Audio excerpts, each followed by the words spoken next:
at this. You mean winter is coming to an end? I can finally take off this puffy winter hat.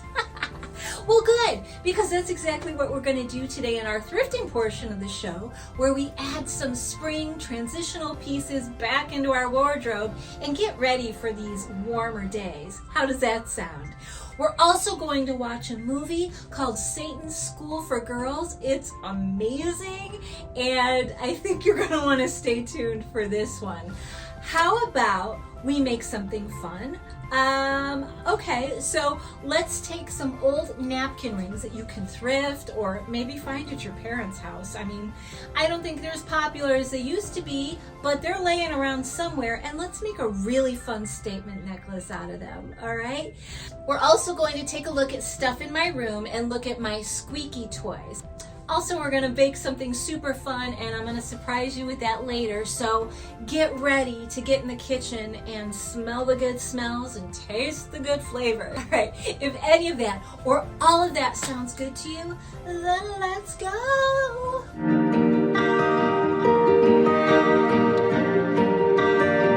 Hey, who's ready to thrift with your legs? Did someone say spring refresh? Oh yeah, wait, that was me, wasn't it? Okay. All right, here's the deal.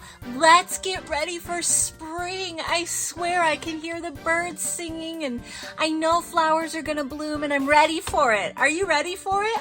I know the thrift stores are, so let's get out there and start looking for some of the lighter, flowerier, brighter items that we are all looking forward to wearing. Okay, who's ready to go do this? Is it you? Is it you? 'Cause I am. So let's go do it. See you there. Look number 1. Are you guys ready? This is so exciting. There's so much fun to be had when you're looking for spring to summer clothing. Let's take a look. Look number 1 for the spring add-in is just this little sweater. I love it. It's very, very thin, and these little turquoise nubbies. You can see them. Add a really nice amount of texture in there, and yes, what a great find. Would you like to see what I paired it with and how it looks? Let's go take a look. Okay, look number 1 was the very sweet little lightweight sweater that I found here with these little blue nubbies on it. I just threw it on with my jeans, some bright shoes, and some spring necklaces that I had made, and I'm loving how it looks together. I think that this is the kind of sweater that is great specifically for spring, and even summer, depending on how hot it gets, but it can be great to have for a cool summer evening. Look number 2. I think you're gonna love this one. Oh, I know I did. Outfit number 2. If there's something I love, oh my God, look at this, is this elastic sleeve, around the wrist, elastic cuff. Is that what we're calling these cuffs? Jeez, why can't I remember words? Clearly something I adore. And again, up at the collar here. You guys, this shirt, are you seeing this? Look at all this beautiful gold threading throughout. Like I said, it feels like just wearing rose gold. It's very sheer, so I just threw a little bodysuit on underneath, and then I added a conservative looking in the fabric skirt with a nice short little length to it, and I thought it made the look all fun. Would you like to see? Let's go take a look. All right, this next look, I adore this top with all the metallics, and it almost has like a rose gold overtone to the whole thing, and I'm living for it. I paired it up with this little mini skirt that's all kind of plaid and conservative, and a fun clay necklace that I had made, and what do you think? Some leopard flats for fun? It was a fun look. Look number 3 is so exciting. I can barely wait to show you. Are you ready? Are you? Okay, let's go see. Okay, I'm in love with this outfit. I'm in love with this sweater, you guys. This vintage knit, bright floral, segway,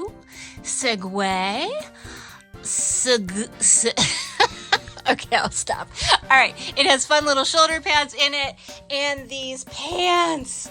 Oh, I love them. I love a lightweight pant in spring and summer. Would you like to see how it all looks together? Let's go take a look. This look has my heart, you guys. I'm gonna wear it a lot. This sweater I'm so in love with, and these pants are easy breezy fun. I threw on a necklace that I made out of some old vintage jewelry, and I'm loving this look. Okay, last one, look number 4, and I'm pretty excited that I got 4 whole looks out of this spring adventure. Are you ready to see? Let's go take a look. And for our final look, I found this cute, I'm gonna call it a dress, but it's so short, I'm gonna use it like a top. Okay, the embroidery on this is so sweet. It has little cutouts in the shoulders here, and then look at the detail on these arms. Again, the gold threading running through. This was a theme for my shopping trip. And then boom, all this neon floral and gold at the bottom. I mean, I love this. And then I found these super cute little stripy capris that are very practical with all these fun colors in them. Yeah, would you guys like to see what it all looks like together? Because this was a fun one. Okay, let's go look. All right, this last look is probably my favorite look because it's just so much fun. Real full of whimsy and color. The plastic orange vintage necklaces really kind of brought it all together, and I found this little hot pink or hot violet, I should say, sweater cardigan that I had laying in my closet and added it in there with these fun stripy pants. Again, these will be really great in the summer. So I hope you guys do this. Thank you for joining me yet again. Okay guys, what did you think? Were we able to do the spring fashion transition, add-in wardrobe stuff successfully? I think we were, and I am really excited about spring and summer and so on and so forth. My favorite for sure was this knit vintage jobber with little shoulder pads, and this reminds me of my mother so much that I swear it came out of her closet. It's pretty great. I know she had something like this. She loved those little knit sweaters that were short-sleeved for summer. So when I do find them, I find myself grabbing them quickly because I get pretty nostalgic. And I don't know. I try to emulate my mom a lot. Do you guys do that? Now that she's gone, but even when she was still here, I just find that her style is definitely made a huge impression on me. Now, I'm very, very different stylistically than she was, but I like to add in things that remind me of her for sure. So anyway, this was a blast, and I'm excited to see what these clothes look like this summer. It's going to be so much fun, and yeah. So if you do this, would you please tell me, come back and let me know what you think, and if you did well, and you know, I'd love to see and talk about it with you. Okay, thank you once again for joining me. This was a blast. Mwah!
Okay, who wants to make a napkin ring necklace? You guys, I found these. I mean, they're just perfect for like a simple chain type looking necklace. All you need is jump rings that are large enough and your napkin rings. Well, and 2 pairs of pliers so that you can get your rings closed.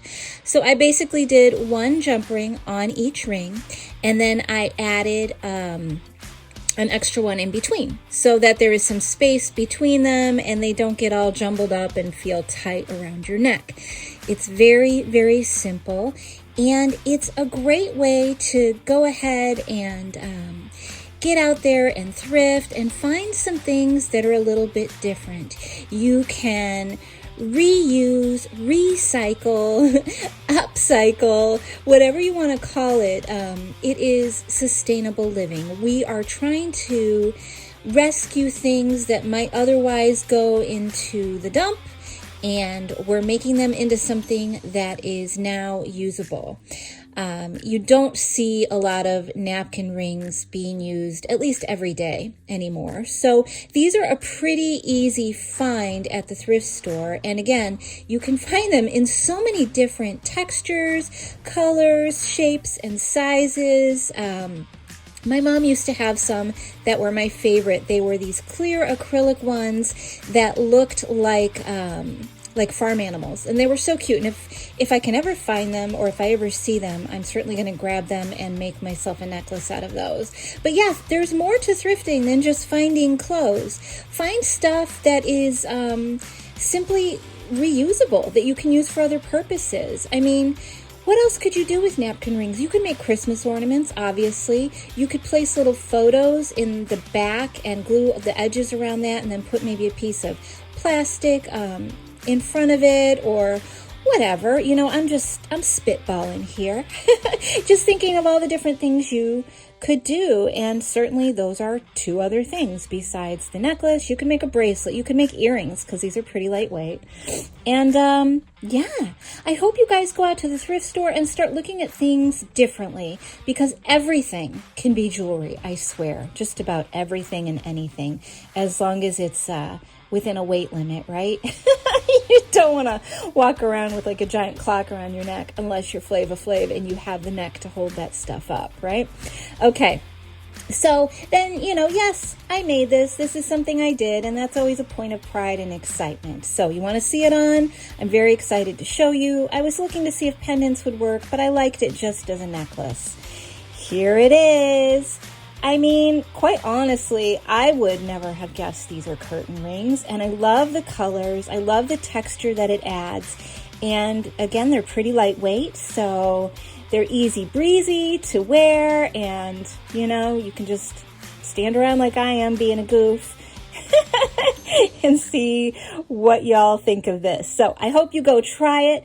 I hope that you are all enjoying this little tutorial. There wasn't a lot to it, and I am 100% confident you can do this as well. And if you do, you know I'd love to hear about it. Have a great, great day, my friends.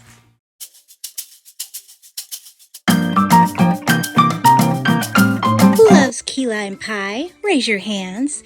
I'm assuming that everyone's hands are up because I've never met anyone that doesn't love key lime pie. All right, you guys, this one has a pretzel crust. And here are all the crust ingredients all mixed together. I know you saw that ingredient page that was just ahead. You're just going to press them into your pie pan and then bake it for like 10 minutes. Then you're going to take all of your filling ingredients and start doing the cream and whipping that up, and then you add your other wet ingredients, okay? And then you've got your filling. You're going to go ahead and add that all together. I love it. I love it. Just kind of fold it in and it'll just mix up beautifully. Okay, so you're folding, and then you're going to put that in your pretzel pie crust. Man, is that going to be good. I'm going to tell you, always add a little more lime juice. I did, just to taste. You guys will figure out how tart you want it. And then I sliced up some limes and some sprinkles for the top, because this is actually a birthday pie in my home. And someone very special is going to receive it. So here we go. We're just going to put that filling in the pie crust. This could not be an easier pie. You're literally just throwing all your ingredients together and then boom. Obviously, you let your pie crust cool, get that in there, make it all pretty, and then you're going to just kind of make it look lovely on top with your lime slices. And like I said, I put in some sprinkles. And then I added the candles because the candles hold up your plastic wrap if you're going to put this in the refrigerator, because you're going to enjoy this treat later in the evening or maybe the next day. But that is my tip. Now, this was a special pie for my birthday girl, but what I did was I also made some little tarts, and that way we had some extras to try ahead of time and give away to friends. And who doesn't love a delicious key lime tart? Well, nobody. I hope you enjoyed this tutorial.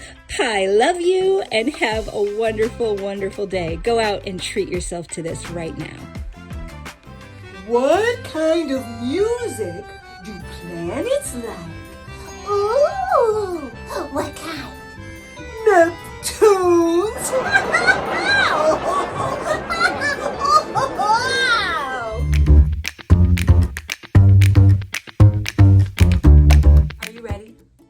For more of The Good Bad Boy.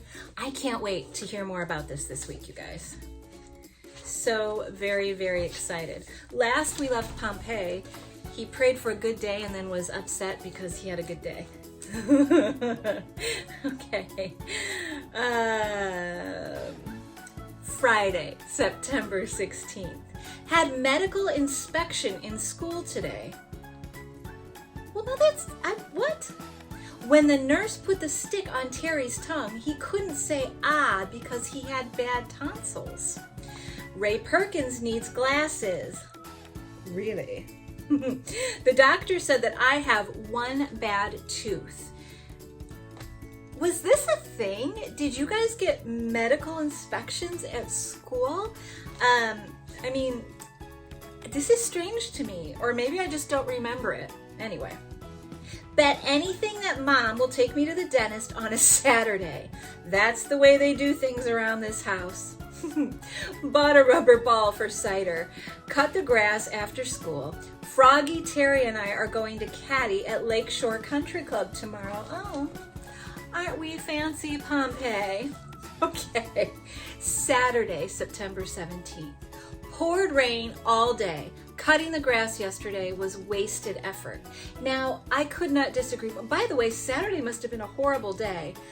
Clearly he didn't go to the dentist. That was all he wrote on Saturday. It just rained. You have so much time to think about your life on a Saturday when it's raining and you have a diary, and this is all you write? I'm disappointed. Also, he clearly didn't go to the dentist, so, and yeah, okay, here's my argument. If it rains the day after you mow the lawn, that's amazing because you escaped having to mow any wet grass. I don't know. This is just me, but I disagree. All right, we're gonna do one more. Sunday, September 18th.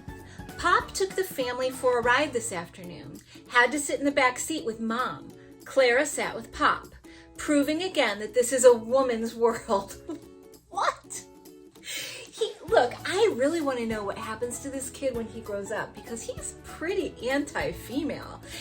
I mean, look, I know a lot of little boys are like, girls, but he doesn't like women at all. Hey. All right, stopped at Aunt Kate's for a long time. After 2 hours of waiting, Aunt Kate gave me an apple. Well, I thought she was the pie aunt. What good are apples except when they're in pies? Oh my God. Okay, supper at home.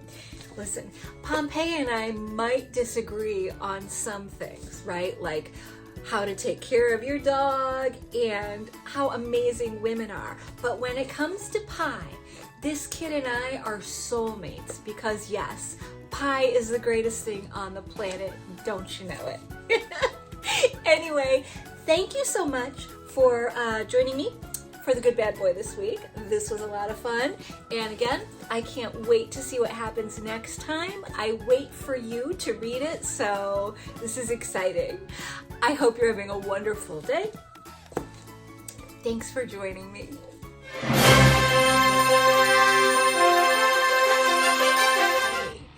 Do you have a few minutes to talk about an amazing movie that, if you haven't seen it, I'm telling you, you're probably going to come back and thank me for? It came out in 1973. Great year for films. So this story takes place in Malibu, California. And it's the story of this girl whose sister died at this Salem Academy. And she goes there to check out why her sister died. Elizabeth Sayers is the main character, and she is played by Pamela Franklin. So she enrolls in the Salem Academy to find out what's going on. And girl, let me tell you, there is a lot going on here. This is, it's well named as Satan's School for Girls. And Salem Academy, come on. Really? Are you really gonna go there? And you know, there's like a satanic cult there and stuff, just normal academy stuff going on. This is an Aaron Spelling film, so that should give you great hope because he has done some pretty incredible stuff. If you are a fan of Charlie's Angels, then you will be thrilled to know that both Kate Jackson and Cheryl Ladd play students at this school, which makes it incredibly fun to watch. And this is one of those made-for-TV movies. You know, those were fantastic and some of the cheesiest, best movies out there. Totally a must-watch. And if you have some time, guess where you can go see it? On Tubi. Because Tubi has all these fun films. As you know, I'm always going on and on about that in this segment. But definitely go check this one out. It is extremely fun. So that's all I want to tell you about it. I want to tell you that it's a really great, cheesy, made-for-TV horror film with some great stars, a very whatever storyline, it doesn't matter. It's just good fun. So I'm going to tell you that there are no spoilers here. That's all I want to share with you because I think you need to experience this in its purest form for yourself. Thank you for hanging out with me today, and I hope that you have a great rest of your day, great rest of your week. Watch a great movie, and then come back and let's talk about it, okay? Thanks again for joining me.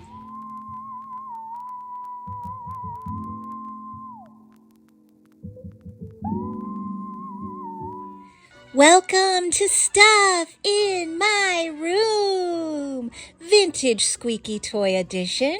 You guys, collecting vintage squeaky toys is one of my favorite things in the world.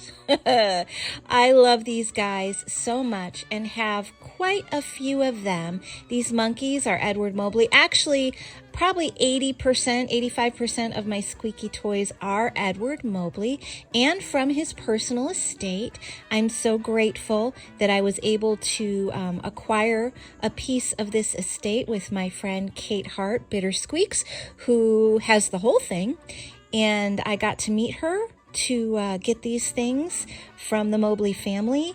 And they mean a lot to me. She means a lot to me. So there's extra special story behind these. And I love them so much. So there are just a million. And you guys, do you collect vintage squeaky toys? This little elephant is one of my favorites. He's just beyond precious.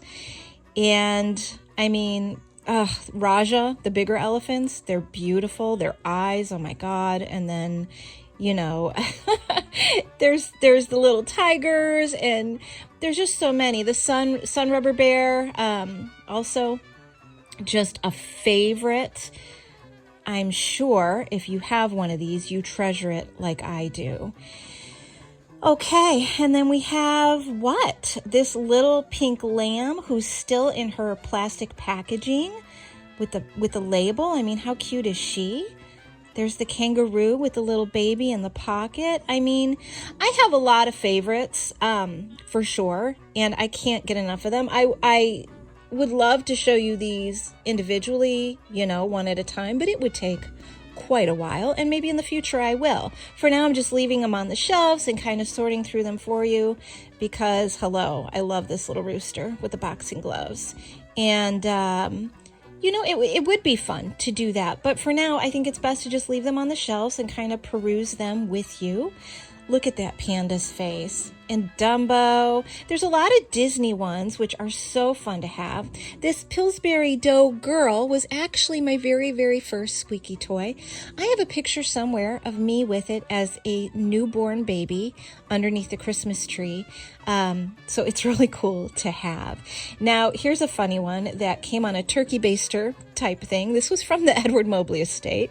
And then some of these unpainted, unfinished squeakies that I have from that estate as well.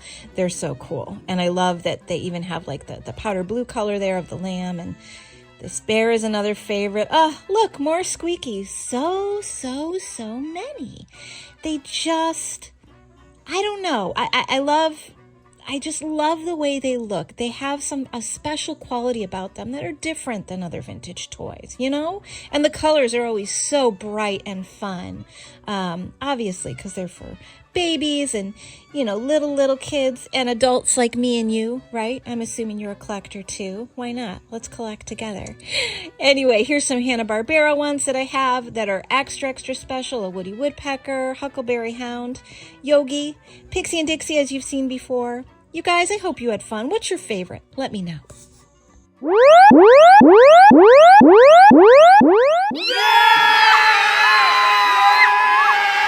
Oh yeah! Oh yeah! Oh yeah! Oh yeah! Oh yeah! Oh yeah! Did it! You made it through another episode. Thank you so much. Did you stay warm? Did you have fun? I'm going to ditch this hat, but I want to tell you that you were a fabulous guest in my house today, and I hope you come back. And there's plenty of room here for all of your friends and family. So bring them back, and I'll see you again next week. Next week, can Tom finally pull it together and thwart Jerry? Or will Jerry remain the master of his domain and save Mulva and Babu from Butch's breathtaking baby? Come back and find out.